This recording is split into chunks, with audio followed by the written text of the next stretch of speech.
Iran और America के बीच cease fire का ऐलान होने के बाद दुनिया को उम्मीद थी कि मध्य पूर्व में तनाव कम होगा, लेकिन इस बीच इजरायल ने लेबनान पर बड़े हमले कर दिए। सवाल अब ये उठता है कि जब सीज फायर हो चुका था तो फिर हमला क्यों हुआ। दरअसल अमेरिका और ईरान के बीच जो सीज फायर हुआ था वो मुख्य रूप से दोनों देशों के बीच बढ़ते युद्ध को रोकने के लिए था।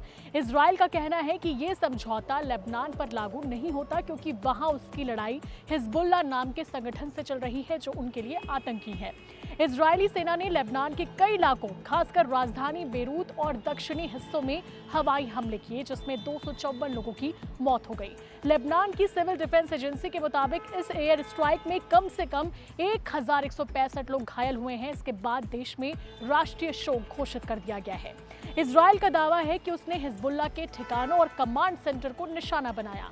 वहीं लेबनान और कई अंतर्राष्ट्रीय संगठनों ने इन हमलों की कड़ी आलोचना की है और इसे शांति प्रयासों को कमजोर करने वाला कदम बताया है।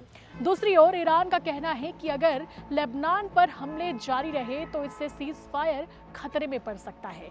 यानी साफ है कि अमेरिका ईरान के बीच भले ही सीज फायर हो गया हो, लेकिन इजरायल और हिजबुल्लाह के बीच जारी संघर्ष के कारण लेबनान में हिंसा अभी भी जारी है। इसी वजह से पूरे मध्य पूर्व में शांति की उम्मीद फिलहाल अधूरी नजर आ रही है। क्या कहेंगे आप इजरायल के इस अटैक को लेकर? कमेंट जरूर करें और साथ ही ऐसे ही अपडेटेड न्यूज के लिए सीजी भास्कर के साथ बने रहें।